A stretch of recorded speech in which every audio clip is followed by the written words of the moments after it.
Welcome to Eat Your Greens with Dr. Black. From nutrition to everyday habits, health made doable. If you're a first-time listener, I'm Dr. Black. I'm a board-certified pediatrician and lifestyle medicine physician, and I have a question for you. Have you ever told yourself, I could lose weight if I just had more willpower? Or what about this one? You see that uber fit person at the gym and think, if only I had their discipline. We've all been there. We're taught that willpower and discipline are the keys to success. But here's the truth. Changing your behavior and achieving your goals have very little to do with either of those. In my last episode, we learned about how biology, especially hunger hormones and metabolic adaptation, can completely undermine your ability to lose weight and keep it off. Not because you're weak, but because your physiology is literally pushing in the opposite direction. I gave you 5 strategies that work better than restrictive fad diets to help you attain and maintain a healthy weight, whatever that might be for you.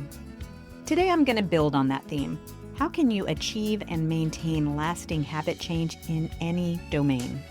I'm recording this in early February, the time of year when that surge of New Year motivation is starting to fade, or maybe it's already gone.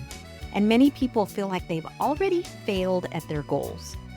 Just last week, I saw at least 3 videos on YouTube about how to boost willpower and self-control. But scientists don't even agree that willpower is a real, measurable resource. What we do know very clearly is that your ability to follow through is deeply affected by things like mood, stress, sleep, energy levels, hormones, and your environment. My mom was a master gardener, and I remember she once told me, when it comes to plants, first they sleep, then they creep, then they leap. And habits are the same. They may take some time to build momentum, but with consistent care, they take root and thrive. So today's episode is all about what you can do to cultivate long-term habit change, especially around the big 3 health drivers: nutrition, movement, and sleep. But you really can apply this to any aspect of your life where you're trying to affect change. You're going to learn 3 strategies that neuroscientists agree lead to long-term habit formation and how to set yourself up to make healthy habits doable.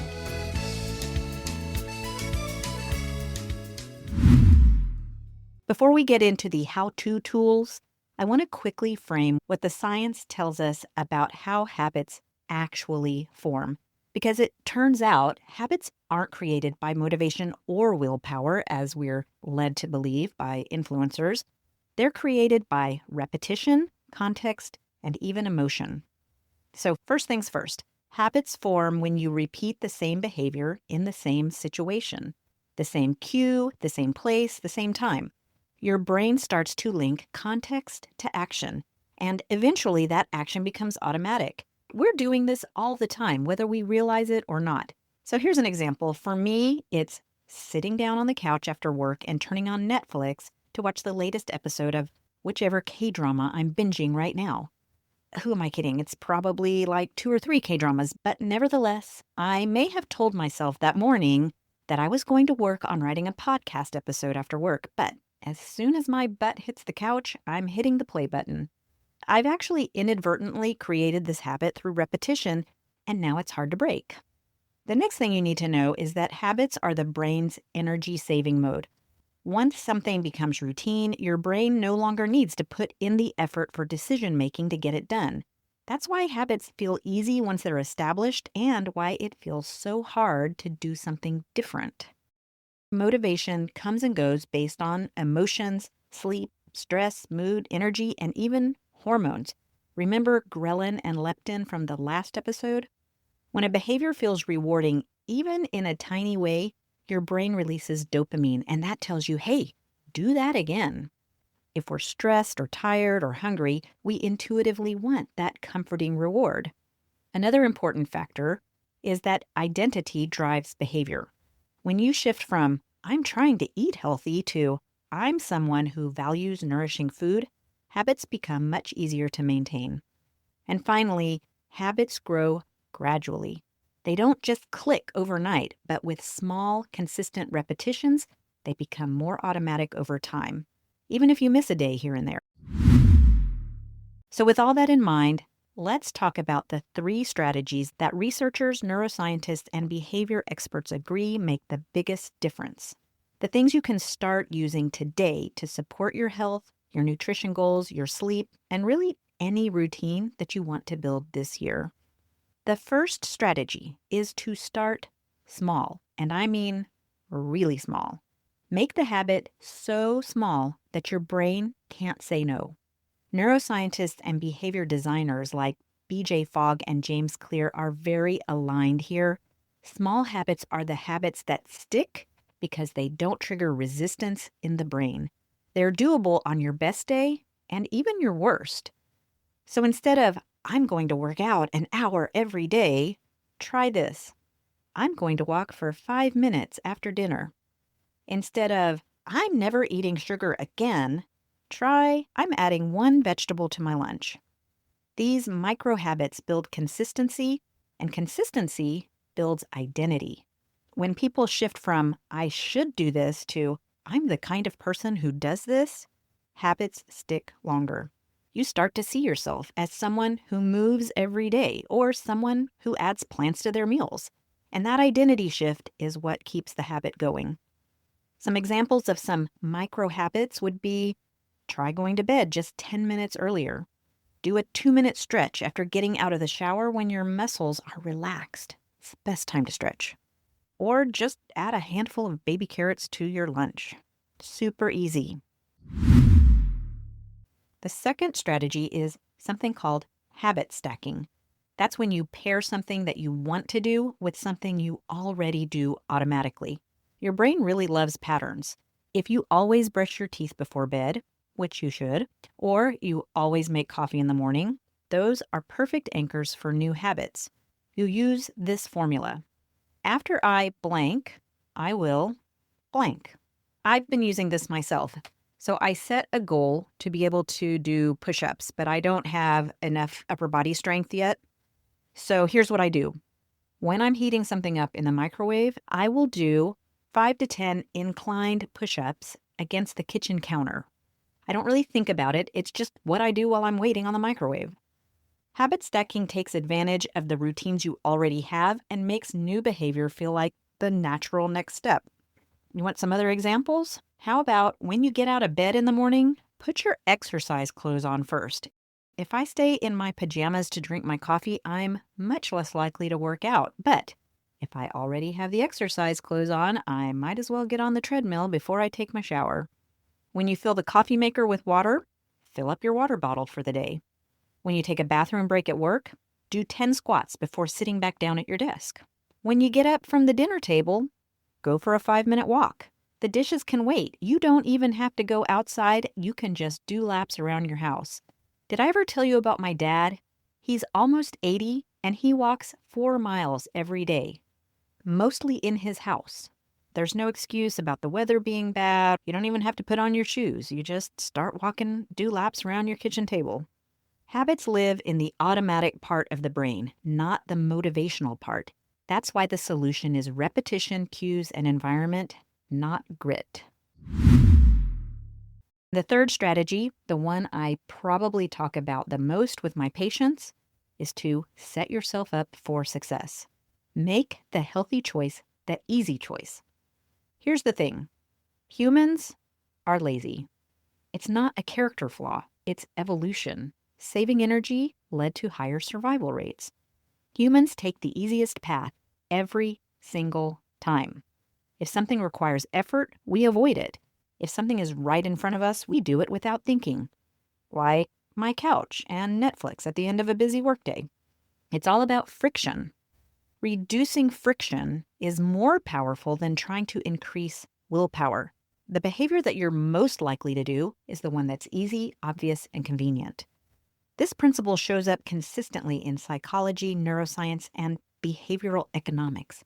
A classic study showed that people ate significantly more fruit if it was placed in a visible bowl on the counter compared to hidden in a drawer in the fridge. So don't rely on willpower to make the healthy choice. Set up your environment so that the healthy choice is the easiest one. For example, If you want to eat less processed junk food, don't add it to your grocery order. When that craving strikes at 9 p.m., it's not sitting there on your pantry shelf. You can have it if you really want it, but you're going to have to get dressed and leave the house to go buy it, or at the very least, you got to open your delivery app and wait for somebody to bring it to you. If you're like most people, 99% of the time, you're not going to do all that. Instead, put a bowl of nuts or maybe some apples on the counter. Even a few bags of pre-popped popcorn can satisfy that urge to snack. Here's another example. In order to build that arm strength to do the push-ups, I put my dumbbells on the coffee table. Now, anybody who's been to my house knows I do not like clutter. But taking those dumbbells out of the closet and having them in sight means that I'm more likely to just pick them up and do a quick set of biceps curls. Out of sight means out of mind, but in sight means in hand, and I can already see a difference in my biceps. You could even combine habit stacking with setting up the easy choice. For example, in the morning, when you go into the fridge to get the milk for your coffee or your breakfast cereal, pull out those grapes and set them on the counter where you can see them. Here's a few more examples. Keep a large water bottle on your desk to use for refills so you don't have to get up and go to the water cooler to drink more water. Or keep cut veggies and salad kits at eye level in the fridge, not buried down in that crisper drawer. Here's one that I have to use. Hide the chocolate. Put it someplace you don't go very often. You know where it is, and you can have it if you really want it, but you have to think of it and go to that closet in the spare room or that one drawer you rarely open. Try doing the hard work, like the time-consuming meal prep, in batches in advance.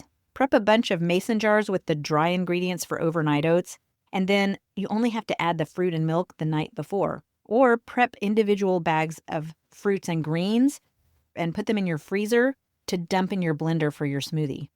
You can go back and listen to my meal planning episode from season 2 for more on meal prep and meal planning. If you're trying to improve productivity, put your phone on silent and put it in another room so you're not tempted to do a quick email or social media check. In fact, consider deleting those social media apps altogether, or at least bury them in an out-of-sight folder. Log out every time and don't autosave your password. That way you have to look it up and log back in every single time if you want to check social media. This can help if you're trying to get more sleep and you want to avoid doom scrolling right before bed. I mean, you only meant to scroll for 10 minutes, right? But 2 hours later, you're still doing it. So if you do decide to engage in some doom scrolling, set a timer first to remind you to stop. Your brain forms habits to make life easier. That's exactly why setting up easy, repeatable routines is so effective. Those 3 strategies, starting small, stacking your habits, and setting yourself up for success by reducing the friction for the desired behavior, are the foundation of effective habit change. Before I wrap up, I want to give you a few quick bonus tools you can pull out whenever you're struggling to get started. First, there's the 1-minute rule. Remove that activation barrier by committing to doing your target behavior for just 60 seconds. You know you can do anything for 60 seconds, right? Remember that first strategy we discussed? Start small. Whether it's exercising or writing that book you've always wanted to publish, most of the time, if you do that 1 minute, you'll keep going. And even if you don't, you're one baby step closer to reaching your goals. If you're still having trouble getting started, use the 5-second rule.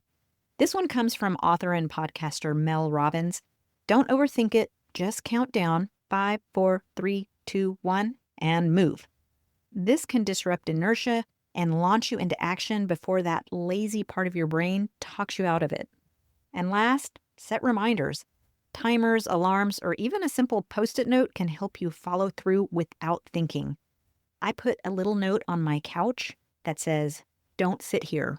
So when I get home from work, I'm more likely to sit at my desk or a table and work on a podcast episode instead of getting comfy with a K-drama. And hey, if I get 30 to 45 minutes of podcast work done, I still have plenty of time for an episode or 2 before bed. Alarms are especially helpful for sleep, hydration, and movement. Remember the episodes I did on the importance of exercise? When doing sedentary work, like, writing podcast episodes, Use the Pomodoro timer method of working for 25 minutes and then getting up to move for 5. You'll boost your productivity and your health. Every habit follows a loop. Cue, behavior, reward. The cue reminds you to act, and the reward reinforces it. Habits don't form because we want them badly enough. They form because we repeat a small behavior in the same context until the brain decides, oh, this is what we do now. We also tend to repeat what feels rewarding. Even small wins like checking off a box, saying, I did it, or patting yourself on the back help that habit stick. And don't forget, humans choose the easiest option almost every time. There's nothing wrong with you if willpower hasn't worked. That's just biology. Build your life so the healthy choice is the easiest option. Start small, stack your habits, set yourself up for success. Everything else becomes momentum. Your habits will carry you on days when motivation disappears. That's why systems beat willpower every single time. What's a habit I'd like you to get into? What about sharing this episode with a friend who might be struggling and needs a little help? As always, thanks for listening, and don't forget to eat your greens.